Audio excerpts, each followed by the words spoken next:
Welcome to Stoic Vivu, where ancient wisdom meets modern life.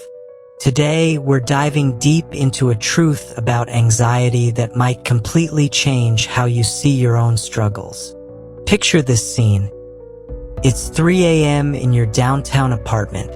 The city lights flicker through your window as you lie awake, heart pounding, mind racing through tomorrow's presentations, last week's mistakes, and fears about a future that hasn't even happened yet. You've downloaded every meditation app, tried every breathing technique, maybe even invested in therapy. Yet here you are again, wide awake, anxious, exhausted. Here's what nobody tells you. Your anxiety keeps coming back because you've been fighting the wrong enemy. You've been trying to eliminate external triggers when the real battle is internal. This isn't your fault. It's what we're all taught. Reduce stress, avoid conflicts, create the perfect environment. But what happens when you do all that and the anxiety remains? Marcus Aurelius, the Roman emperor who ruled from 161 to 180 AD, left us an accidental gift. His private journal, never meant for publication. In these personal writings, later called meditations, the most powerful man in the world revealed his own battles with anxiety, worry, and overwhelming thoughts. Imagine that. A man who commanded the greatest empire on earth, who could order legions with a word, secretly struggled with the same racing thoughts that plague you at 3 a.m. But here's where it gets interesting. Marcus Aurelius discovered something that modern psychology is only now catching up to. Anxiety isn't really about what's happening to you. It's about what's happening within you.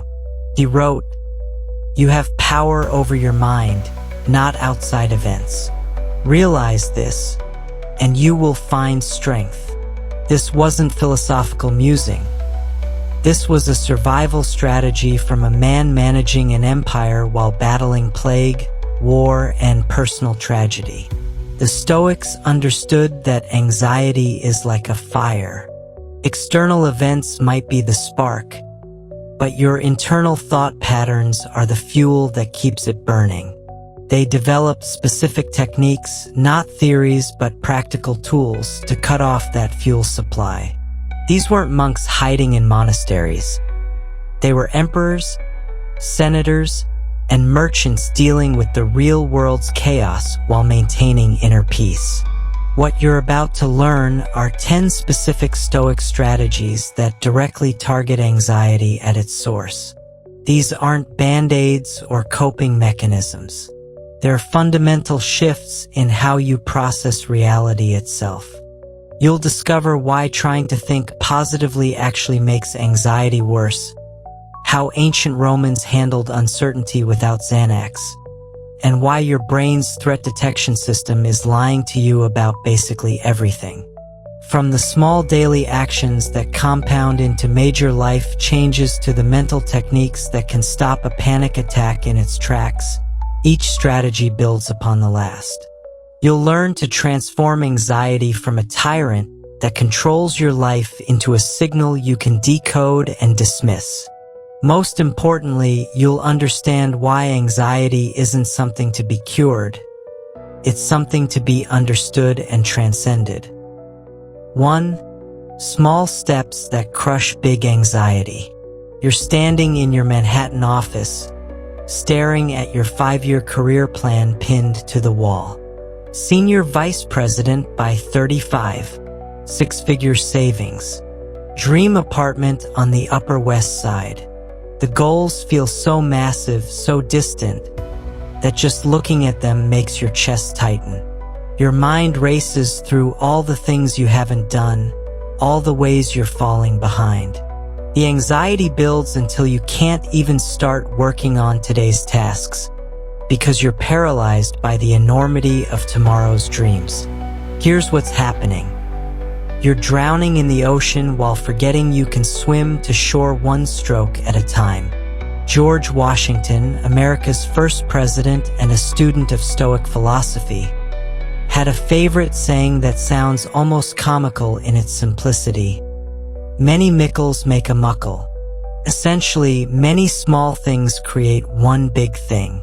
But the Stoic philosopher Zeno said it with more elegance 2,300 years ago. Well-being is realized by small steps, but is truly no small thing. Think about what Zeno is really saying here. He's not offering feel-good advice about baby steps. He's revealing a fundamental truth about how human achievement actually works. Your brain literally cannot process massive, abstract goals. When you tell yourself, "I need to become successful," your mind short-circuits. It doesn't know where to begin, so it floods you with anxiety instead. But when you say, "I need to answer this one email," suddenly your brain knows exactly what to do. Marcus Aurelius, while managing an empire that stretched from Britain to Persia, wrote this reminder to himself: confine yourself to the present. Later, he expanded, "We assemble our life action by action, step by step. No one can stop you from that." Notice he didn't write about conquering territories or winning great victories. The most powerful man in Rome focused on individual actions, individual moments. Let me share how this works in real life. Sarah, a marketing manager in Chicago, came to work every Monday, paralyzed by her quarterly targets. Increase engagement by 40%. Launch 3 new campaigns. Manage a team of 12. The anxiety was so intense she'd spend hours scrolling through emails, unable to start anything meaningful. Then she discovered this Stoic principle. Instead of thinking about the quarter, she started each day by asking, "What is the one thing I can complete in the next hour?" Just one thing. Not the best thing, not the most important thing, just one complete action. The transformation was immediate. That first hour, she wrote one social media post. Nothing groundbreaking, just one solid post. But completing it gave her momentum. The next hour, she reviewed one campaign metric. By lunch, she'd accomplished 5 concrete tasks. Within a month, she was exceeding every target, not through heroic effort, but through consistent small actions. The anxiety that used to paralyze her became energy that propelled her forward. This is what Marcus meant when he wrote about concentrating like a Roman. Romans built the greatest empire in history not through grand gestures but through methodical, disciplined action. They built roads one stone at a time, conquered territories one fort at a time, created laws one precedent at a time. Their greatness was constructed from countless small decisions executed with focus and precision. But here's the deeper magic of this approach. Small actions don't just lead to big results. They actually rewire your anxious brain. Every time you complete a small task, your brain releases a tiny hit of dopamine. This isn't just about feeling good. It's about training your neural pathways. You're literally teaching your brain that action leads to reward, that movement leads to progress. Over time, your default response to challenges shifts from anxiety to action. Consider Marcus Aurelius's daily routine. He woke before dawn not to conquer the world, but to write a few paragraphs in his journal. He handled imperial business not in sweeping decrees but in individual decisions. He faced plagues, wars, and betrayals not with grand strategies but with moment-by-moment choices. His greatness emerged from accumulation, not ambition. The mistake we make is believing that small actions don't matter because we can't see their immediate impact. You answer one email and your career doesn't transform. You exercise for one day and your body doesn't change. You save $20 and you're not wealthy. So we dismiss these actions as meaningless, not realizing we're planting seeds that compound exponentially over time. Zeno understood this deeply. When he said well-being comes through small steps, he was describing both a practical method and a philosophical truth. Each small action is a vote for who you're becoming.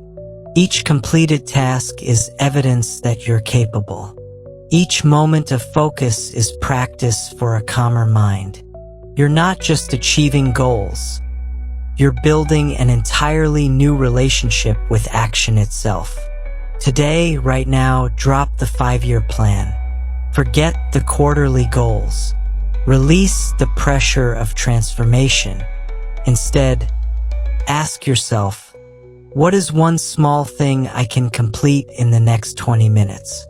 Not tomorrow, not after you finish this video, but the very next thing you'll do. Make it specific, make it achievable, make it real. Then do it. Then find another. Let the mickles accumulate into your muckle, one anxious moment transformed into purposeful action at a time.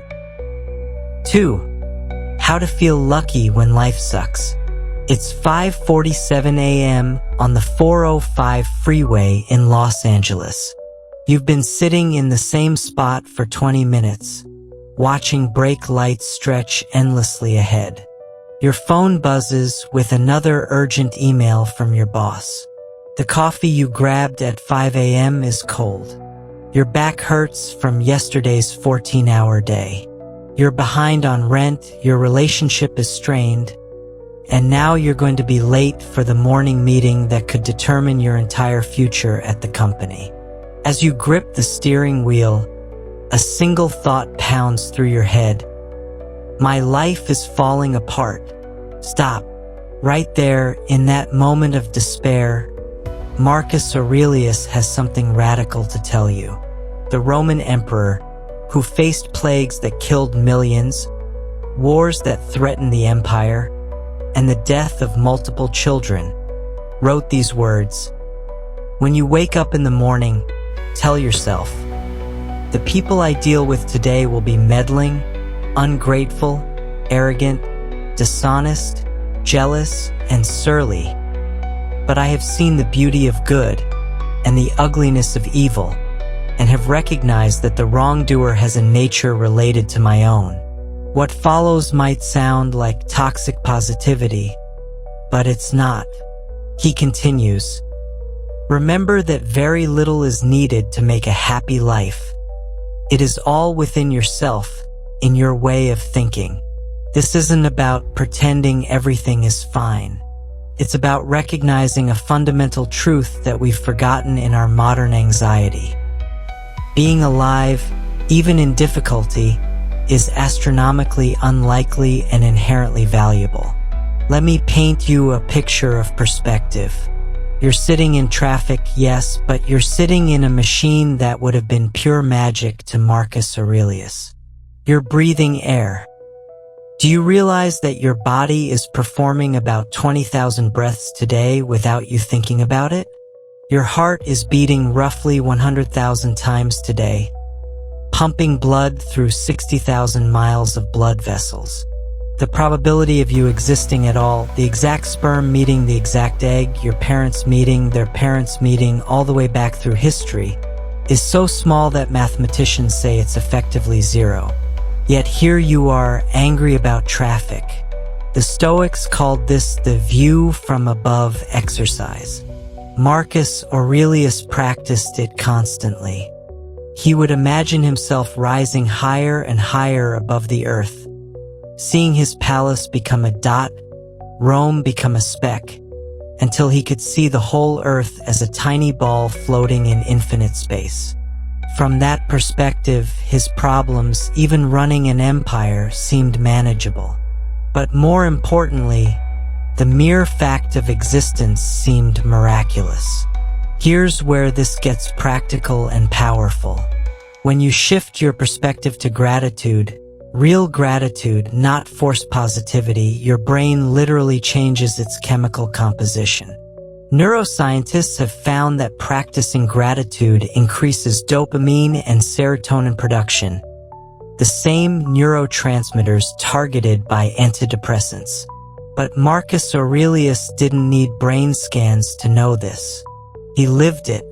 During the Antonine Plague, which historians believe killed up to 10 million people, Marcus didn't retreat into denial. He acknowledged the horror. But each morning he still found reasons for gratitude. He wrote, "When you arise in the morning, think of what a precious privilege it is to be alive, to breathe, to think, to enjoy, to love." This wasn't because his life was easy. It was because he understood that difficulty and blessing can coexist. Let's bring this to your modern life. Jennifer, a retail manager in Phoenix, discovered this principle during the worst year of her life. Her husband was diagnosed with cancer, her teenage son was struggling with addiction, and the pandemic had cut her store's revenue in half. She started each day crying in her car before work. Then she remembered something her grandmother used to say, "Count your blessings, not your troubles." She started small. Each morning, before entering the store, she'd name 3 things, just 3, that weren't broken. My car started. I have a job. The sunrise is beautiful. Felt forced at first, almost insulting to her real problems. But something shifted. She wasn't ignoring her challenges. She was adding context to them. Her brain, which had been locked in threat detection mode, began noticing opportunities and solutions. Within weeks, her entire experience transformed. The problems remained. Her husband still needed treatment. Her son still needed help.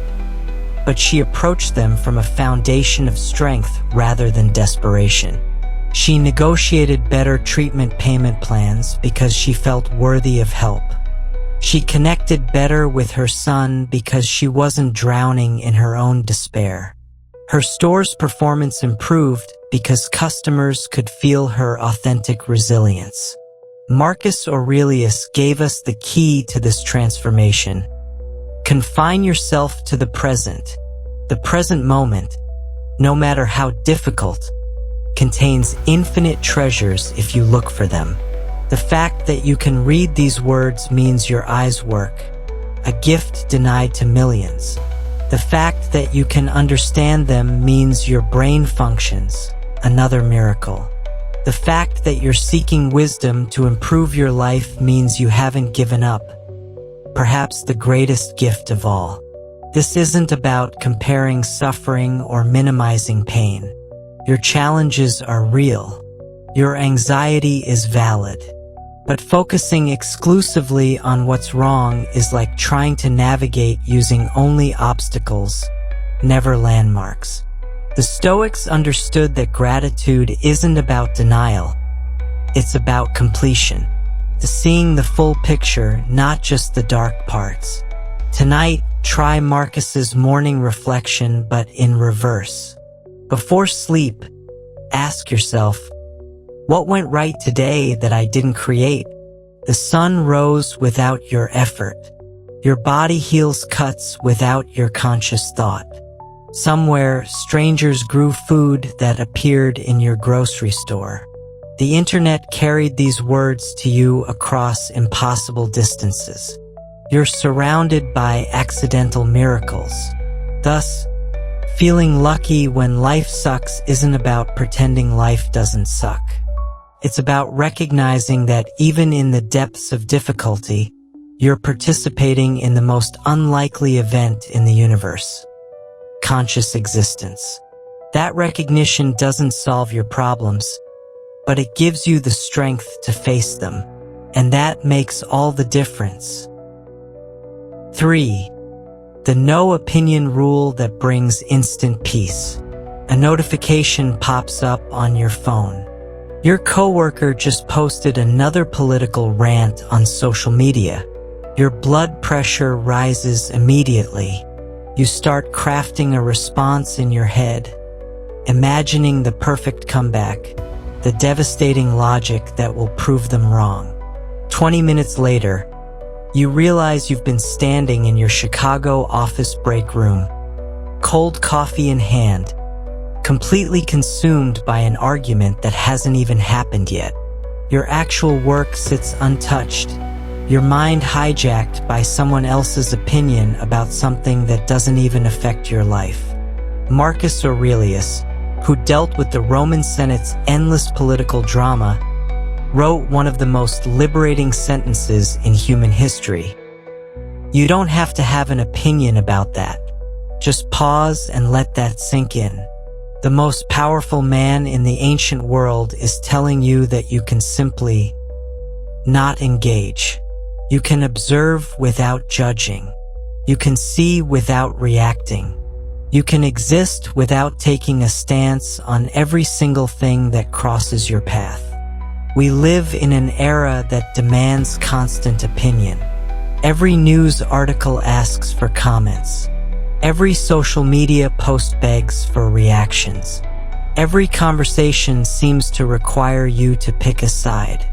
Your brain, trying to be helpful, generates opinions about everything. That stranger's outfit, your neighbor's parenting, celebrity relationships, political decisions in countries you've never visited. Each opinion carries emotional weight. Each judgment demands mental energy. Each stance creates potential conflict. And for what? The Stoics understood something profound about human psychology that we're only now rediscovering. Opinions are expensive. Every opinion you form costs you mental resources. Every judgment you make creates an emotional investment. Every stance you take builds a wall between you and peace. Marcus Aurelius wasn't advocating for ignorance or apathy. He was revealing a secret about mental freedom. You can be aware without being attached, informed without being inflamed.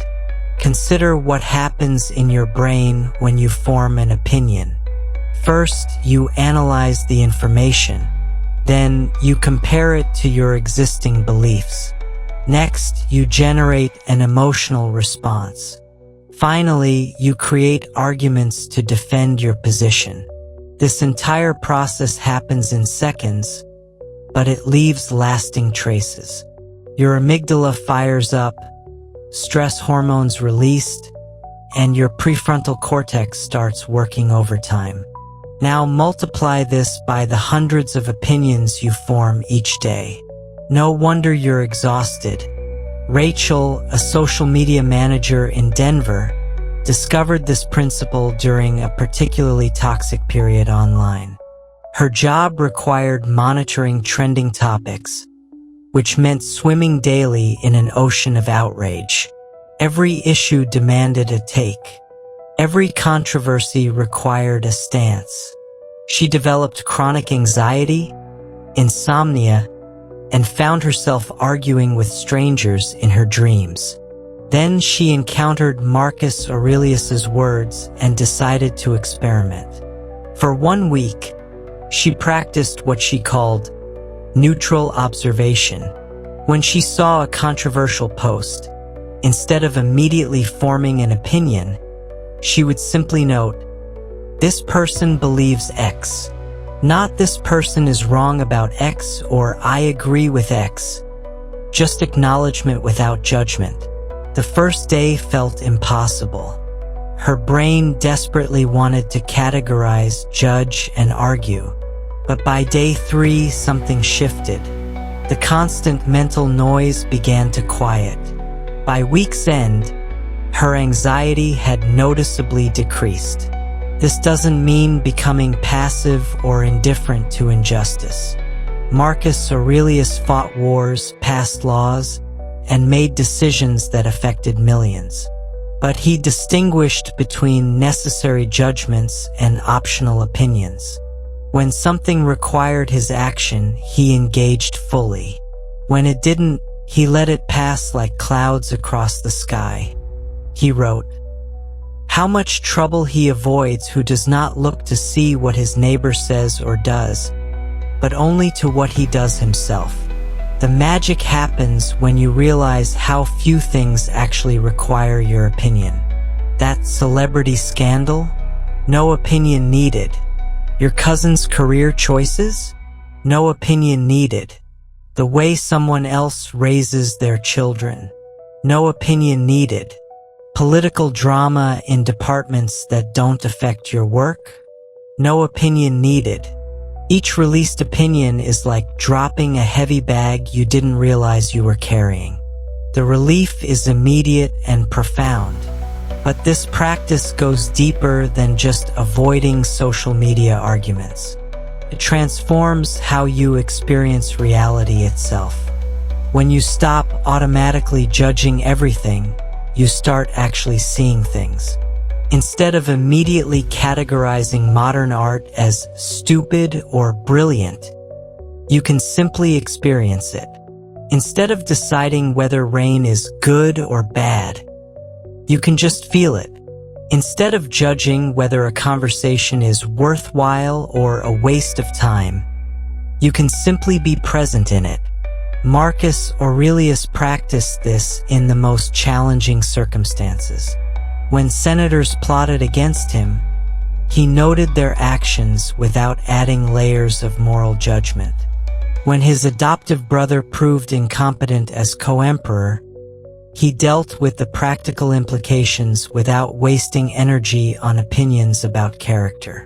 This wasn't weakness, it was efficiency. He saved his mental energy for decisions that mattered. Here's your practical application. Tomorrow, choose 1 hour to practice no opinion. During that hour, observe everything.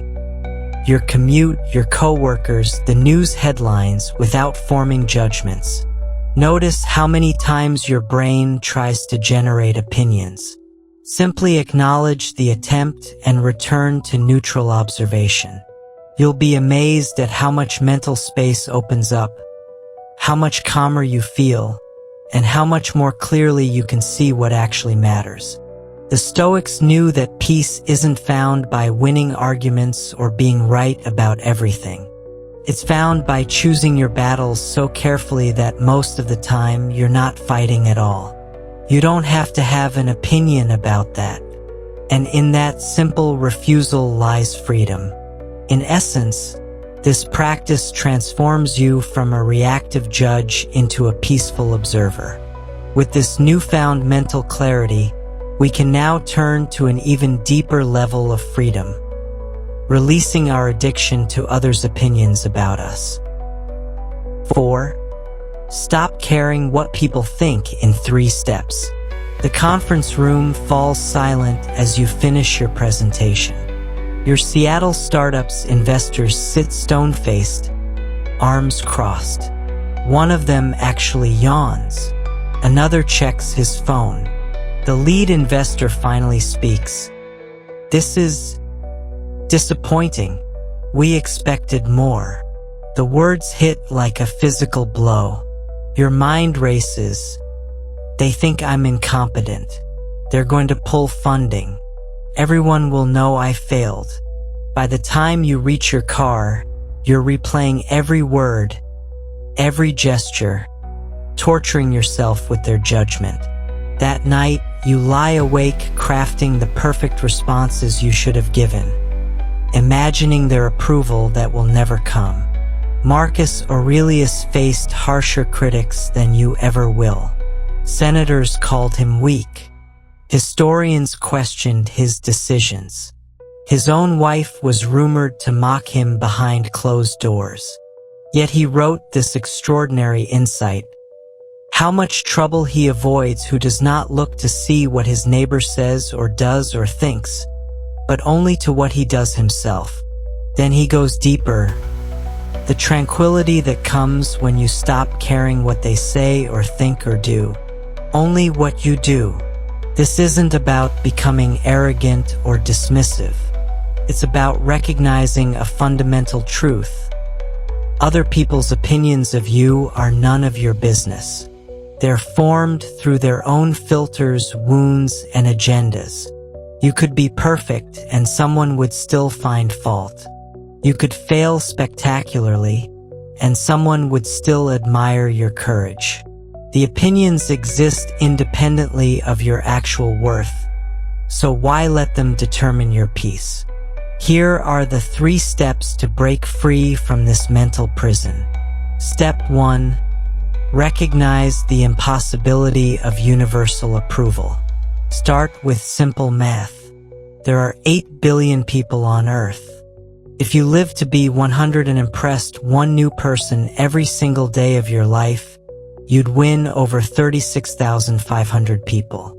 That's 0.00045% of the population. The other 99.99955% would remain unimpressed. Even Marcus Aurelius, remembered as one of history's greatest leaders, was hated by many contemporaries. If the most powerful man in Rome couldn't achieve universal approval, why are you torturing yourself trying? Consider how opinions actually form. That investor who yawned might have been up all night with a sick child. The one checking his phone might have been waiting for medical results. Their reaction to your presentation was filtered through their own struggles, preferences, and momentary moods. You're not seeing objective reality. You're seeing their subjective experience projected onto you. It's like trying to control the weather by changing your clothes. Step 2.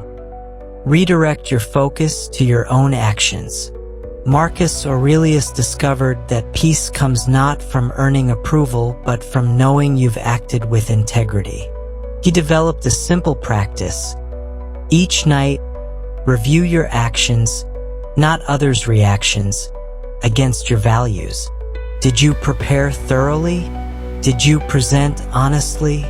Did you respond professionally? If yes, then you succeeded regardless of the outcome.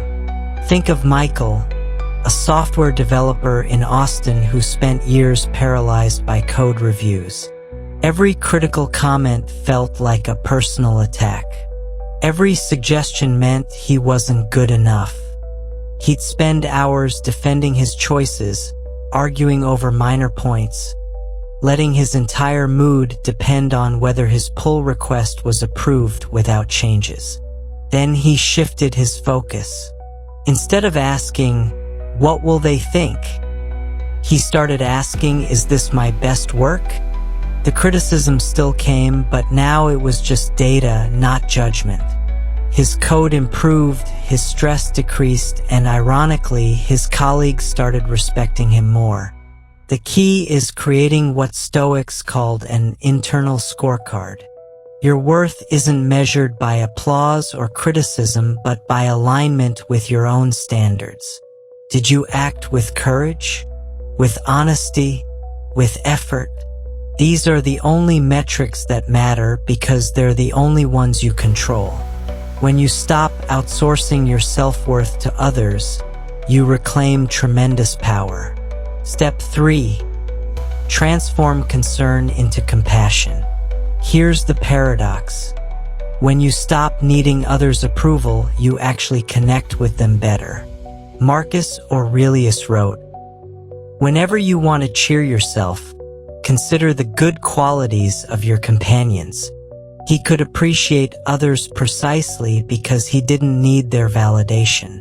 When you're not desperately seeking approval, you can see people clearly, understand their struggles, and respond with genuine kindness rather than calculated performance. Watch what happens when you apply this.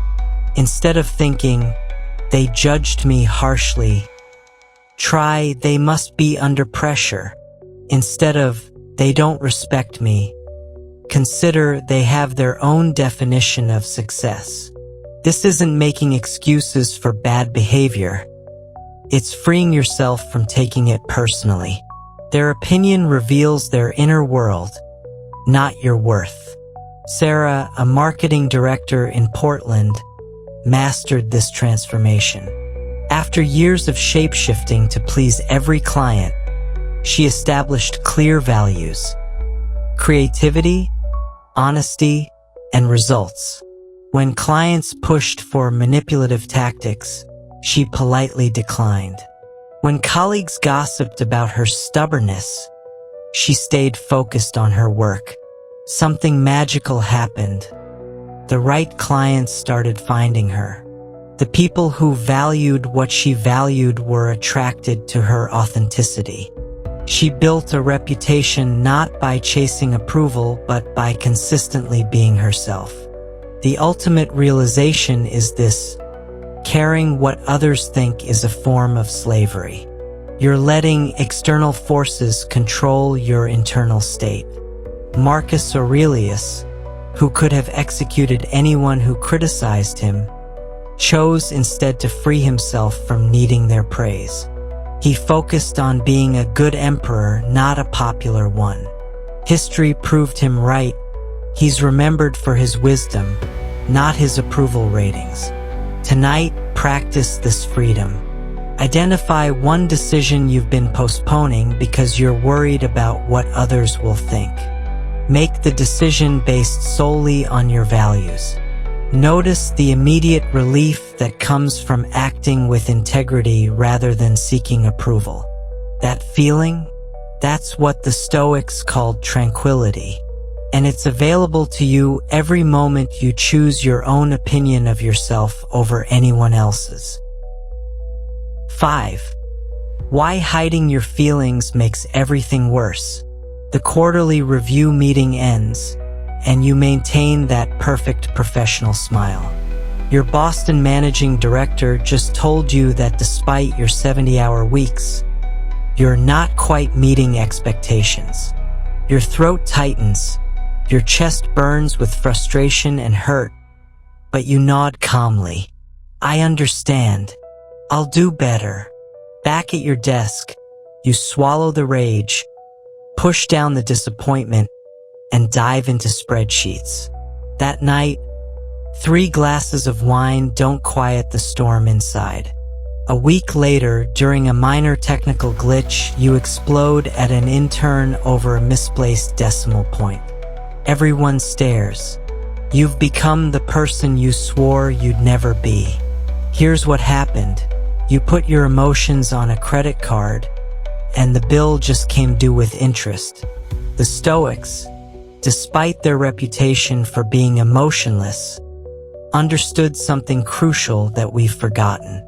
Seneca, the Roman statesman and Stoic philosopher, wrote extensively about processing emotions, not suppressing them. He said, "Every new thing excites the mind, but a mind that seeks truth turns to reason and reflection." The key word here is turns to, not ignores or conquers, but actively engages with and transforms. Modern neuroscience validates what the Stoics practiced 2 millennia ago. When you suppress an emotion, your amygdala, the brain's alarm system, doesn't stop firing. It actually increases its activity. The emotion doesn't disappear. It goes underground, affecting your decisions, your health, and eventually erupting in ways you can't control. Brain imaging shows that people who regularly suppress emotions have higher baseline stress levels, worse memory, and impaired decision-making. The Stoics didn't have fMRI machines, but they observed these patterns in themselves and others. Let's be clear about what the Stoics actually taught versus the cultural misunderstanding. When Seneca's son died, he grieved deeply. He wrote to his friend Lucilius about the pain, exploring its depths and examining its nature. He didn't pretend to be unaffected.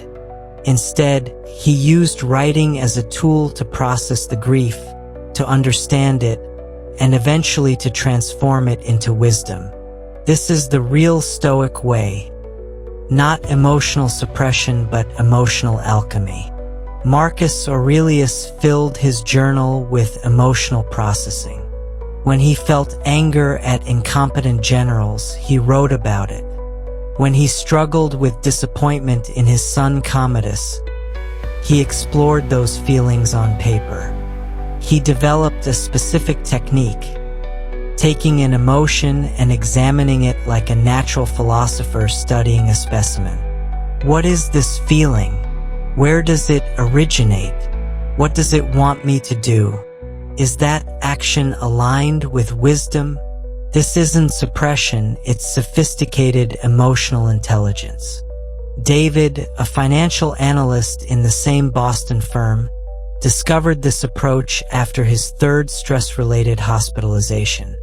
For years, he'd prided himself on being unflappable. Market crashes, hostile takeovers, brutal negotiations. Nothing fazed him. Except it all fazed him, he just buried it deep. His body kept score, migraines, insomnia, and eventually a heart arrhythmia at age 34. His doctor asked a simple question.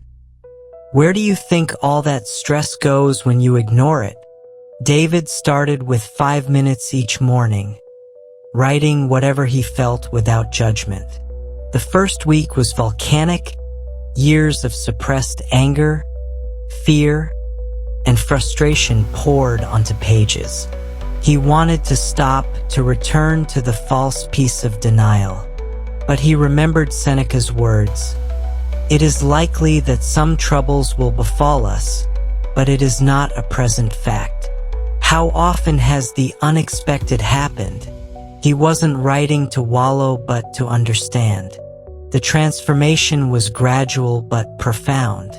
As David examined his emotions, patterns emerged. His anger was often masked by fear of inadequacy. His frustration revealed perfectionist standards impossible to meet. His anxiety pointed to a need for control in an uncontrollable industry. With understanding came choice. He could feel anger without acting on it. He could experience fear without being paralyzed. He could acknowledge frustration while choosing constructive responses. Here's the practical method the Stoics developed, refined for modern use. When you feel a strong emotion, don't push it away. Instead, follow this process. First, name it specifically. Not just, I feel bad, but I feel betrayed because my colleague took credit for my work. Second, locate it in your body. Betrayal might feel like heat in your chest or tension in your jaw. Third, examine its message. Betrayal often signals violated trust or unmet expectations. Fourth, decide on aligned action. Perhaps you need a direct conversation, better documentation, or adjusted expectations. This isn't about wallowing or dramatizing emotions. It's about efficient processing. When you ignore emotions, they don't leave, they hide, gaining power in the darkness. When you examine them in light, they lose their mysterious force. Epictetus compared it to domesticating wild animals. You don't kill the wolf of anger or the snake of envy. You understand their nature and train them to serve rather than rule. The most powerful aspect of emotional processing is its compound effect. Each time you successfully examine and transform an emotion, you build capacity for the next one. What once would have triggered weeks of suppressed rage becomes a moment of recognition, examination, and choice. You develop what Marcus Aurelius called a very fortress. Not walls keeping emotions out, but strength to weather them wisely. Therefore, tonight, try this Stoic practice. Before sleep, write 3 sentences: what you felt today, where you felt it, and what it might be teaching you. Don't judge, justify, or fix, just observe. You're not becoming emotional. You're becoming emotionally intelligent. There's a profound difference, and that difference will determine whether your emotions serve you or enslave you. This understanding of emotional processing naturally leads us to examine our deepest fears. Once we stop suppressing feelings, we can face the truth about what really scares us, and why most of it is illusion. 6. Your worst nightmares are complete lies. Here's proof. The clock shows 2:17 a.m. in your Miami bedroom. You're wide awake, drenched in sweat, playing out the same terrifying scenario for the 100th time. The real estate market crashes. Your clients abandon you. The mortgage payments pile up. Your savings evaporate. You're standing on a street corner with a cardboard sign. Your family looks at you with disappointment.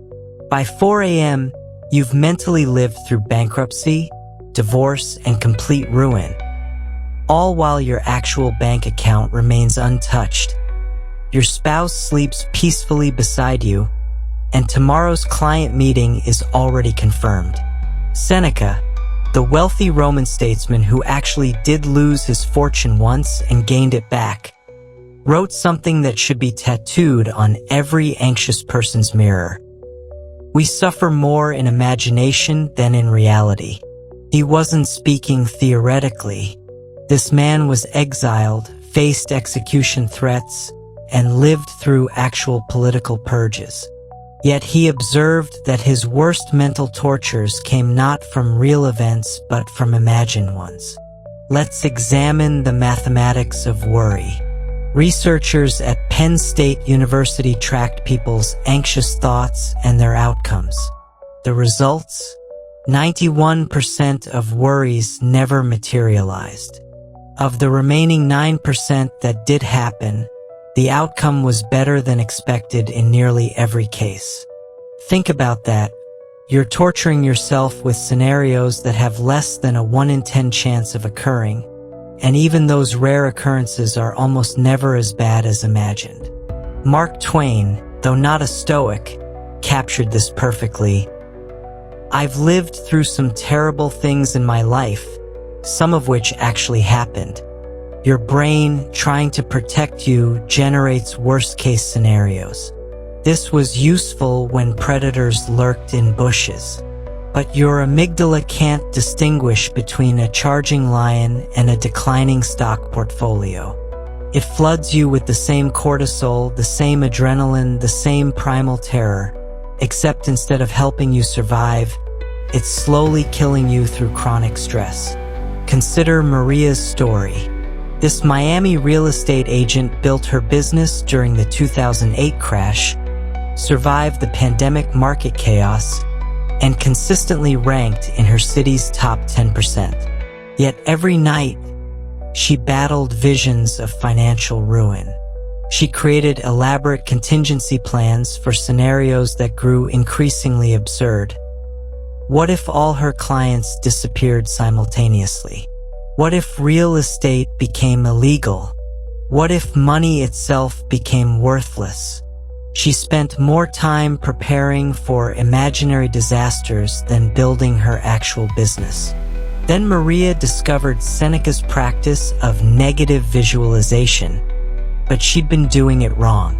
The Stoic exercise isn't about dwelling on disasters, but briefly considering them to appreciate what you have and prepare reasonably.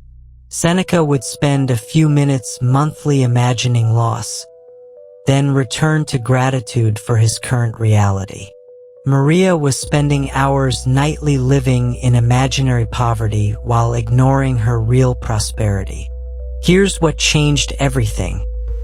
Maria started documenting her fears versus reality. Every Sunday, she wrote her biggest worry for the coming week. The next Sunday, she checked what actually happened. Week 1, Johnson deal will fall through. Reality, Johnson increased his offer. Week 2, market crash imminent. Reality, The market rose 3%. Week 3. Competitor will steal all clients. Reality. She gained 2 new referrals. After 6 months, reviewing 52 fears against 52 realities, not a single catastrophic prediction had materialized. But this goes deeper than just probability.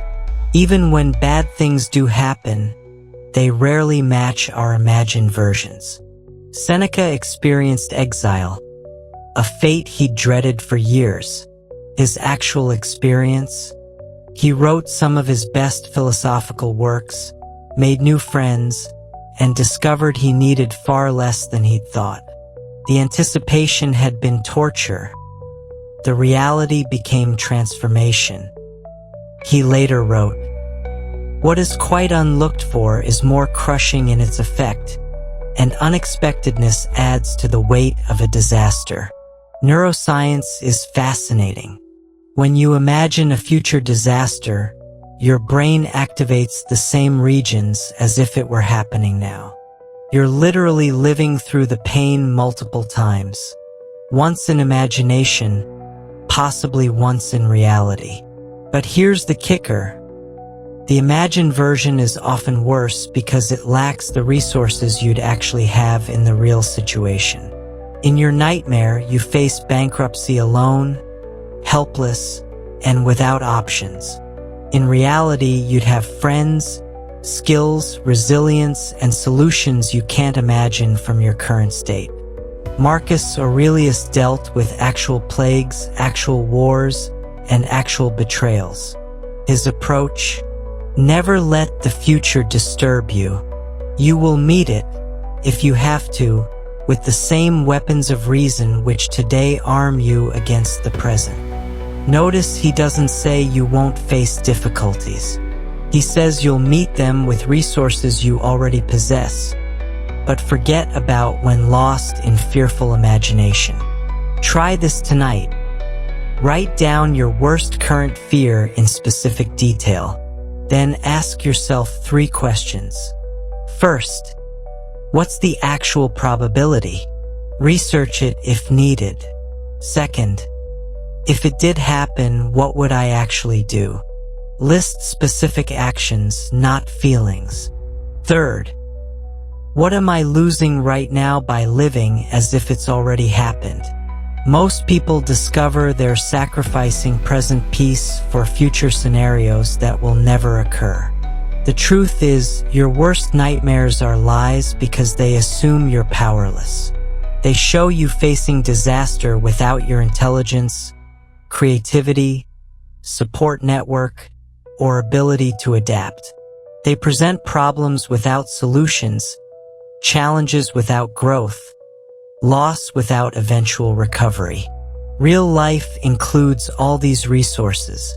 Your imagined disasters strip them away, creating horror stories that cannot actually exist. In essence, Seneca's wisdom offers liberation. Stop suffering twice. If something bad happens, you'll handle it once with all your real resources available. Until then, you're free to live, build, and enjoy what actually exists. This mental freedom from imaginary fears prepares us perfectly for the next level of Stoic strength, becoming truly emotionally bulletproof. 7. How to become emotionally bulletproof. A notification lights up your phone. Your Phoenix startup just got eviscerated in an online review. Not just criticized, destroyed. The reviewer calls you incompetent, questions your integrity, and ends with, "This company is a scam run by amateurs." Your heart pounds. Heat floods your face. You read it again, each word cutting deeper. Your team sees it. Your investors will see it. Your mother might see it. You feel physically wounded, as if someone actually punched you in the stomach. But here's the question that changes everything. Did they actually hurt you, or did you just hurt yourself? Epictetus, born into slavery and later crippled by a cruel master, understood suffering more intimately than most philosophers. Yet he delivered this radical insight.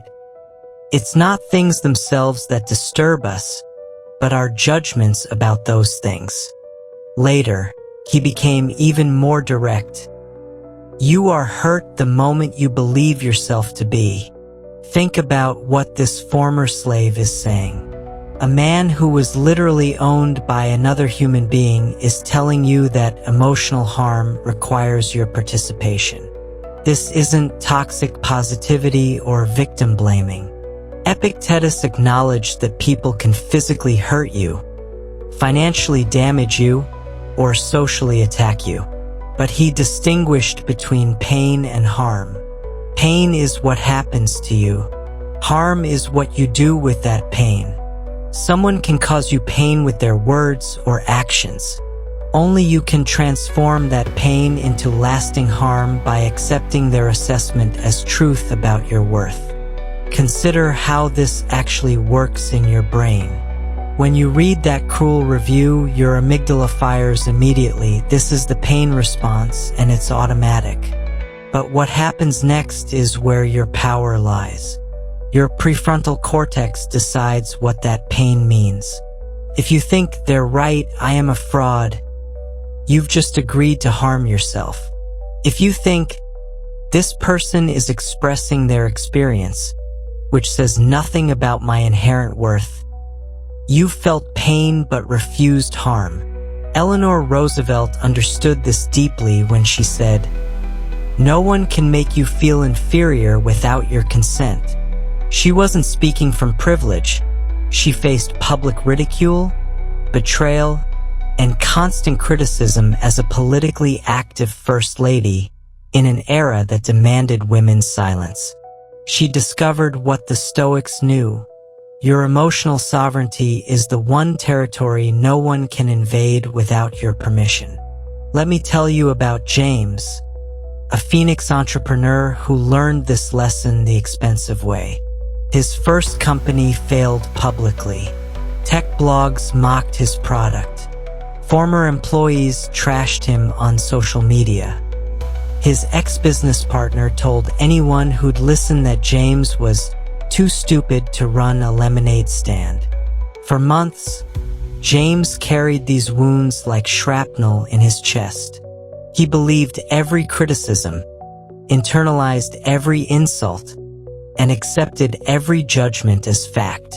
Then James encountered Epictetus's teachings and decided to experiment. He wrote down every cruel thing said about him. Then next to each wrote, their opinion or actual fact. James is an idiot, their opinion. The company ran out of funding, actual fact. James will never succeed, their opinion. James learned valuable lessons, actual fact. The pattern became clear. Opinions were causing suffering, and facts were just information. Here's the practical method for becoming emotionally bulletproof. First, separate the stimulus from the story. Someone says you're worthless, stimulus. You believe it makes you worthless, story. The stimulus happened. The story is optional. Second, examine the source. Is this person qualified to assess your worth? Do they know your full story? Are they speaking from wisdom or wound? Usually, the harshest critics are projecting their own pain. Third, find the grain of truth without swallowing the poison. That brutal review might contain 5% useful feedback wrapped in 95% vitriol. Extract the useful part, improve response time, and discard the character assassination. You're mining for gold, not drinking the entire muddy river. Fourth, remember that hurt and harm are different experiences. Acknowledge the hurt. Those words stung, without accepting harm, but they don't define me. Marcus Aurelius, constantly surrounded by flatterers and critics, developed a powerful visual exercise. He imagined himself as a rocky promontory against which waves crash endlessly. The waves are real, powerful, and relentless. These are others' opinions, attacks, and judgments. But the rock doesn't argue with waves. It doesn't try to stop them or convince them to be gentle.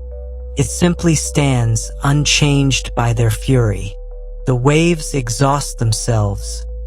The rock endures. This isn't about becoming cold or indifferent. Epictetus felt deeply. He wrote with passion about justice, friendship, and virtue. But he chose what deserved his emotional investment. Random strangers' opinions? No. His own integrity. Absolutely. Cruel words from ignorant people? No. Feedback from trusted mentors? Yes. You're not building walls, you're installing filters. The ultimate test comes when someone attacks what you value most. Your parenting, your character, your deepest efforts. The pain is real and sharp. But watch what happens when you refuse to add harm to pain. The attack reveals the attacker's nature, not yours. Their cruelty exposes their suffering, not your inadequacy. Their words are arrows shot from their own darkness. You can feel the sting without believing you deserve it. Tonight, practice this immunity. Think of the last time someone's words truly wounded you. Feel the initial pain, honor it, don't minimize it. Then consciously refuse the harm. Say internally, I acknowledge this person tried to hurt me. I felt the pain. But I choose not to wound myself further by believing their assessment defines my worth. This isn't denial. It's sovereignty. Ultimately, becoming emotionally bulletproof doesn't mean feeling nothing. It means feeling everything but choosing what gets to stay. Pain passes through. Harm only lodges if you invite it. This strength, this choice to remain unwounded by others' opinions, frees tremendous energy. Energy you can redirect toward actual growth, which brings us naturally to our next practice. The daily ritual that transforms anxiety into clarity. 8. The daily walk that fixes everything. Your Denver alarm buzzes at 6 a.m. The anxiety hits before your eyes fully open. Emails to answer, deadlines to meet, problems to solve. Your mind immediately starts racing through today's meetings, yesterday's mistakes, and tomorrow's uncertainties. You reach for your phone, scrolling through notifications that spike your cortisol before your feet hit the floor. By 7 a.m., you're already exhausted, and the day hasn't even started. But what if I told you the ancient Stoics discovered a simple practice that could transform this daily descent into anxiety? What if the solution has been waiting outside your door all along? Seneca, advisor to emperors and one of Rome's wealthiest men, wrote something that should revolutionize how we think about mental health. Every new thing excites the mind, but a mind that seeks truth turns to reason and reflection. And for this, wandering walks are essential. He continues with an agricultural metaphor that's brilliantly practical. The mind must be given relaxation. It will rise improved and sharper after a good break. Just as rich fields must not be forced, for they will quickly lose their fertility if never given a break. So constant work on the anvil will fracture the force of the mind. Think about what Seneca is really saying here. Your mind isn't a machine designed for constant processing. It's more like farmland that needs fallow periods to restore its fertility. When you walk without an agenda, without podcasts, without phone calls, you're giving your neural fields time to regenerate. Modern neuroscience confirms this ancient wisdom. Walking increases BDNF, brain-derived neurotrophic factor, reduces cortisol, and activates the default mode network where your brain solves problems without conscious effort. The philosopher Friedrich Nietzsche, though not a Stoic, discovered this truth independently, declaring, "Only ideas won while walking have any value." He walked for hours daily through the Swiss Alps, and during these walks conceived ideas that changed philosophy forever. But here's what most people miss: he wasn't walking to think. He was walking to stop thinking, and in that mental silence, insights emerged naturally. Let me illustrate this with Rebecca, a corporate lawyer in Denver who discovered walking's power by accident. After her third anxiety attack in a month, her doctor prescribed medication. But first, she suggested try walking for 30 days. "Just walk," the doctor said. "No phone, no music, no agenda. Just walk." Rebecca thought it was ridiculous. How could walking compete with pharmaceuticals? But desperation made her try. The first week was torture. Without distraction, her anxious thoughts seemed louder. She wanted to quit, to grab her phone, to fill the silence with podcasts. But she remembered Seneca's agricultural metaphor: fields don't restore fertility overnight. By week 2, something shifted. The anxious thoughts still came, but instead of spiraling, they seemed to dissipate with each step. By week 3, she noticed solutions appearing for problems she wasn't actively considering. By month's end, her anxiety had decreased more than in years of other interventions. Here's what happens in your brain when you walk. The bilateral movement naturally synchronizes your hemispheres, similar to EMDR therapy. The rhythmic motion activates your parasympathetic nervous system, literally telling your body, "We're safe." The changing scenery engages your attention just enough to prevent rumination, but not enough to create stress. Your prefrontal cortex, exhausted from constant decision-making, gets to rest while your deeper wisdom emerges. But this isn't just about stress relief. Marcus Aurelius used walking to prepare for daily challenges. Before Senate meetings, before military councils, before difficult decisions, he walked. Not to plan or strategize, but to create mental space. He understood that a cluttered mind makes poor decisions. A restored mind sees clearly. The walk wasn't procrastination, it was preparation.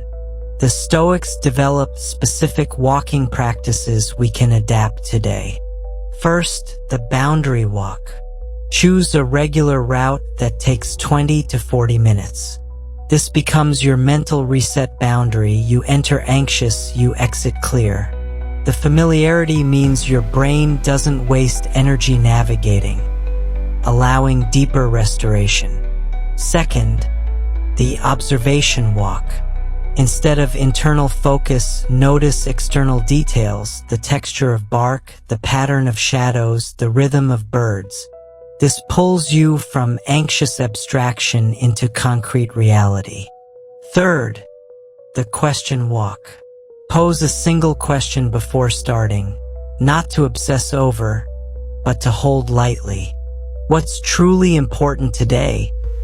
Or what would courage look like here?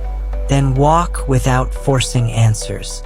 Often, clarity emerges around the halfway point, as if your movement unlocked stuck thoughts. Fourth, the gratitude walk. With each step, name something specific you appreciate. Not grand things, small ones. The warmth of sun, the ability to walk, the existence of trees. This trains your brain to seek positive details rather than threats. The key is consistency over intensity. Seneca didn't prescribe marathon distances. He advocated daily movement, comparing it to daily food for the mind. A 20-minute walk every morning does more than a sporadic 2-hour hike. Your brain learns to expect this restoration, preparing for it, maximizing its benefits. Think of it as compound interest for mental health. Small daily deposits creating enormous returns. The modern mistake is turning everything into productivity. People walk while making calls, listening to educational content, or tracking fitness metrics. But this misses the point entirely. The magic isn't in the walking, it's in the not doing while walking. Your brain desperately needs this spaciousness to process, integrate, and restore. Every notification you check, every podcast you absorb, steals this restoration. Start tomorrow with this simple experiment. Before you check your phone, before you plan your day, before anxiety takes hold, walk. Leave your phone behind or in airplane mode. Choose a simple route. Don't make it complicated. Just move your body and let your mind wander like Seneca prescribed. Notice what happens when you return. That clarity, that calm, that's not a coincidence. That's your brain functioning as designed. As you establish this walking practice, you'll discover increased mental clarity and emotional balance. This restored state of mind creates the perfect foundation for our next essential practice, one that transforms fleeting insights into lasting wisdom through the simple act of writing. 9. Start journaling tonight, even if you suck at writing. It's 11:47 p.m. in your Atlanta home. You're staring at a blank notebook, pen hovering uncertainly above the page. Dear Diary feels juvenile. Today seems pointless. You remember buying this journal with such optimism. This would be the tool that finally helped you process your thoughts, reduce your anxiety, and find clarity. But now, faced with the empty page, your mind goes blank. You close the notebook, promising yourself you'll try again tomorrow. Another journal joins the graveyard of good intentions in your desk drawer. Here's what nobody told you. Marcus Aurelius, whose Meditations became one of history's most influential philosophical works, never intended to write a book. He was just a stressed-out emperor scribbling notes to himself between battles and plagues. His journal entries include gems like, when you wake up in the morning, tell yourself, the people I deal with today will be meddling, ungrateful, arrogant. Not exactly Shakespeare. Yet these raw, unpolished thoughts have guided millions through their darkest moments for 2,000 years. The power isn't in the prose, it's in the process. When you write your thoughts, something profound happens in your brain. The act of translating emotions into words forces your prefrontal cortex to organize and examine what your amygdala is screaming about.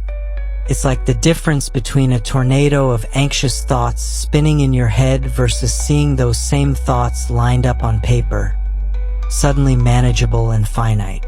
Neuroscientists call this affect labeling. Simply naming your emotions reduces their intensity by up to 50%. Let me tell you about Carmen, a single mother in Atlanta, juggling 2 jobs and 3 kids. She laughed when someone suggested journaling. When exactly would I do that? While driving between jobs. During my luxurious bubble baths that don't exist. But her anxiety was affecting her health, her sleep, and her patience with her children. One night, after yelling at her 8-year-old over spilled juice, she grabbed a gas station receipt and wrote on the back, "I'm not angry about juice. I'm scared about rent." That single sentence changed everything. Carmen started keeping napkins, receipts, and any scrap of paper handy. Red light, She'd write one sentence about what she felt. Break between shifts, another sentence. Before bed, maybe 3 sentences on her phone's notes app. No structure, no rules, just capturing thoughts as they arose. Within weeks, patterns emerged. Most of her anger was actually fear. Most of her fear was about things that never happened. Seeing this in her own handwriting was more powerful than any therapy session. The Stoics understood that journaling isn't about creating literature. It's about creating clarity. Seneca wrote letters to his friend Lucilius not because Lucilius needed the wisdom, but because Seneca needed to articulate it. The process of explaining his thoughts forced him to examine them, refine them, and understand them. He wrote, "Every new thought should be examined on paper, where it cannot hide behind the eloquence of the mind's quick tongue. Here's how to start tonight, even if you hate writing. First, abandon all preconceptions about what journaling should look like. You don't need a leather-bound book or perfect penmanship. Your phone's notes app works. The back of a grocery list works. A voice memo you transcribe later works. The medium doesn't matter, the practice does. Second, start with one question. What am I actually feeling right now? Not what you should feel, not what makes sense to feel, but what you actually feel. Angry? Write angry. Scared about tomorrow's presentation? Write exactly that. Don't elaborate unless words flow naturally. One honest sentence beats 10 forced paragraphs. Third, try the 3 things method Marcus Aurelius often used. Before bed, write 3 things. Something that challenged you today, something you're grateful for, and something you learned. That's it. Takes 2 minutes. But over time, these simple entries reveal profound patterns about your triggers, your blessings, and your growth. Fourth, use prompts when stuck. The Stoics loved questions like, what's in my control today? What would this look like if it were easy? What would courage do here? What story am I telling myself? Write the question, then answer honestly. Even I don't know is a valid answer. It shows where you need clarity. Here's the secret successful journalers know. Consistency beats quality every time. Writing one crappy sentence every day transforms your life faster than writing beautiful paragraphs once a month. Your journal isn't auditioning for publication. It's a mental workspace, a place to dump thoughts so they stop recycling in your head. Think of it as taking out your mental trash. It doesn't have to be pretty, it just has to happen regularly. The resistance you feel to journaling is actually information. If you're avoiding the blank page, you're probably avoiding your thoughts. If you're worried about someone reading it, you're probably not being honest with yourself. If you think you have nothing to write, you're probably overwhelmed by having too much to process. The resistance points to exactly where you need to look. Marcus Aurelius wrote, "Be like the rocky headland on which the waves constantly break. It stands firm, and round it the seething waters are laid to rest." Your journal is that rocky headland. Your anxious thoughts are the waves. Each time you write them down, they lose some of their power to disturb your peace. Tonight, not tomorrow, not when you buy the perfect journal, not when you feel inspired. Tonight, write one sentence about what you're feeling. Use your phone, use a napkin, use anything. Just start. Tomorrow, write another sentence. That's it. You're not trying to become a writer. You're becoming someone who understands their own mind. And that understanding is the foundation of every other change you want to make. This practice of honest self-examination through writing prepares us perfectly for our final strategy. learning to transform every challenge into an opportunity for growth. 10. Turn every disaster into a victory. The email arrives at 9:17 a.m. in your San Diego office. We're restructuring. Your position has been eliminated. Please see HR by noon. 20 years with the company, gone. Your hands shake as you read it again, hoping the words might rearrange themselves into something different. Your mind races through mortgage payments, college tuition, and health insurance. By 9:30, you're catastrophizing. Career over, family disappointed, future ruined. But what if this moment, this apparent disaster, is actually the beginning of something better than you could have planned? Epictetus, the slave-turned-philosopher, delivered one of the most powerful concepts in all of Stoicism. Every situation has two handles, one by which it can be carried, and one by which it cannot. He wasn't speaking metaphorically from comfort. This man spent 30 years in bondage, had his leg deliberately broken by a cruel master, yet became one of history's greatest teachers of wisdom. He knew disasters intimately, and he knew they all come with a choice. Which handle will you grab? Think of a pot with two handles, one burning hot, one cool. The pot is your situation, unchangeable and real. But which handle you grab determines your entire experience. The hot handle is the victim's story. This is unfair. I'm ruined. Why me? It burns your hands and makes you drop everything. The cool handle is the growth story. This is challenging but full of possibility. What can I learn? Where might this lead? Same pot, same situation, completely different experience based on your choice. Michael, a 52-year-old marketing director in San Diego, lived by this principle. After his termination email, he sat in his car, torn between handles. The hot handle whispered, "You're too old to start over. Nobody hires 50-somethings. Your best years are behind you." The cool handle suggested, "You have 20 years of experience. You've always dreamed of consulting. You have savings to bridge the gap." For 3 days, he grabbed both handles alternately, burning and cooling, victim and victor. Then Michael discovered Epictetus's deeper teaching. The slave philosopher said, "I was paired with a tough opponent, but this is what makes me Olympic-class material." Epictetus saw his slavery not as cosmic cruelty but as advanced training.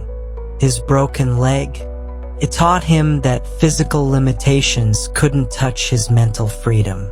His lack of possessions, it showed him what truly mattered. Every disaster was a personal trainer, building strength he couldn't develop any other way. This isn't toxic positivity or denial.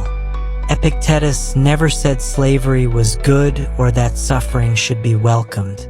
He said that since suffering arrives uninvited anyway, you might as well use it. Like a martial artist using an opponent's force against them, you can redirect disaster's energy toward growth. The disaster provides the power, you choose the direction. Here's how to practically apply the two-handle principle when disaster strikes. First, acknowledge that both handles exist. Don't pretend the hot handle isn't there. It is, and it's tempting. Say out loud, "I could see this as the end of everything," or "I could see this as the beginning of something new." Both interpretations are available. This simple acknowledgement gives you a choice rather than a reactive default. Second, identify what each handle offers. The victim handle offers familiar comfort. You know how to be angry, hurt, and blame others. It requires no growth, no change, no risk. The growth handle offers uncertainty but also possibility. New skills, new connections, new versions of yourself. It requires courage but promises evolution. Neither is wrong, but only one leads somewhere new. Third, look for the hidden advantage. Marcus Aurelius wrote, "The impediment to action advances action. What stands in the way becomes the way." Every disaster contains its own solution. Lost your job? You're freed from golden handcuffs. Relationship ended? You're available for someone better suited. Health crisis? You finally have the motivation to change lifelong habits. The advantage isn't always obvious, but it's always there. Michael grabbed the cool handle firmly after a week of wavering. He started networking, not for jobs but for consulting opportunities. His termination story became his calling card. After 20 years building their marketing department, "I'm now available to build yours." Companies loved hiring someone with big company experience at consultant rates. Within 6 months, he earned more than his old salary. Within a year, he had more clients than he could handle. The disaster became the push he'd needed but never would have chosen. But here's the profound part. The external success mattered less than the internal transformation. Michael discovered capabilities he'd never tested as an employee. He learned to sell himself, manage uncertainty, and create structure from chaos. The disaster didn't just change his career, it revealed who he could become when forced to evolve. As Epictetus predicted, his tough opponent made him Olympic class. This principle applies to every scale of disaster. Spilled coffee on your presentation? The hot handle says you're clumsy and unprofessional. The cool handle says you now have a funny icebreaker and appear more human. Chronic illness diagnosis? The hot handle promises only loss. The cool handle offers perspective, priorities, and perhaps purpose in helping others facing similar challenges. Even death, the ultimate disaster, has handles. One leads to despair, the other to legacy and meaning. The Stoics knew that life provides endless disasters, from minor inconveniences to major tragedies. You can't control their arrival. You can't always prevent their impact, but you absolutely control which handle you grab. That choice, repeated daily, disaster by disaster, determines whether you're constantly burned by life or constantly strengthened by it. Tonight, think of a current disaster in your life, small or large. Identify both handles clearly. Write them down. Feel the heat of the victim's handle, acknowledge its pull. Then deliberately reach for the cool handle of growth. Ask, if this were secretly good news, what would be good about it? The answer might surprise you. More importantly, it might transform you. Therefore, disasters aren't victories in disguise. They're raw material for victories you create through your response. The handle you choose becomes the story you live. Choose wisely. Your new anxiety-free life starts now. We've traveled through 10 powerful Stoic strategies together, each one a tool forged in the fires of real human struggle 2,000 years ago, yet perfectly suited for your modern battles with anxiety. From Marcus Aurelius's private journal entries to Epictetus's hard-won wisdom from slavery, from Seneca's practical advice to Zeno's foundational insights, these aren't just philosophical concepts. They're proven methods that have helped millions transform their relationship with anxiety. Let's crystallize what you've discovered. You've learned that anxiety lives within you, not in external circumstances, which means you have the power to address it at its source. You've seen how small, consistent actions can dissolve overwhelming feelings better than grand gestures. You've understood that gratitude isn't denial but completion, seeing the full picture of your life, not just the challenges. You've discovered the liberation in not needing opinions about everything, the peace that comes from releasing others' judgments, and the importance of processing rather than suppressing your emotions. You've exposed the lie that your worst fears are likely to materialize and learned to become emotionally bulletproof without becoming emotionally numb. You've found that simple daily walks can restore your mind better than any app, and that journaling doesn't require literary skill, just honesty. Finally, you've mastered the art of grabbing the right handle when disaster strikes, transforming obstacles into opportunities. But here's what makes these strategies truly powerful. They work together. When you take small daily actions while practicing gratitude, your anxiety weakens. When you release unnecessary opinions while walking without your phone, clarity emerges. When you process emotions through journaling while choosing growth over victimhood, transformation accelerates. These aren't isolated techniques, they're components of a complete Stoic operating system for your mind. The ancient Stoics faced plagues, wars, exile, slavery, and loss. They didn't have therapy apps, anxiety medications, or modern psychology. What they had was clearer, tested wisdom about how the human mind works and practical tools for directing it toward peace. Their strategies worked then because they addressed universal human nature. They work now for the exact same reason. Here's your call to action, and it's simpler than you might expect. Tonight, not tomorrow, not Monday, not after you've researched more. Tonight, choose one strategy from this video. Just one. Maybe you'll write a single sentence about how you're feeling. Maybe you'll take a 10-minute walk without your phone. Maybe you'll practice not having an opinion about something that normally triggers you. Start with one, master it through consistency, then add another. This isn't about perfection or completely eliminating anxiety. Even Marcus Aurelius struggled until his final days. It's about progress, about having tools when anxiety strikes, about knowing you're not helpless against your own mind. It's about joining a tradition of practical wisdom that has helped humans navigate uncertainty for millennia. Remember, your anxiety thrives on inaction, on overwhelming you with future fears and past regrets. But it weakens the moment you take one small step in the present. That step is available to you right now. The Stoics are reaching across centuries, offering their hard-won wisdom. Will you take it?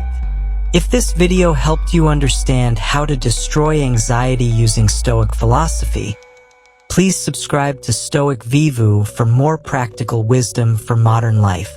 Hit the like button to help others discover these life-changing strategies. Share this with someone you know who's struggling with anxiety. You might change their life. And comment below, which strategy will you try first? Your new anxiety-free life doesn't start tomorrow. It starts with your next decision. Make it count.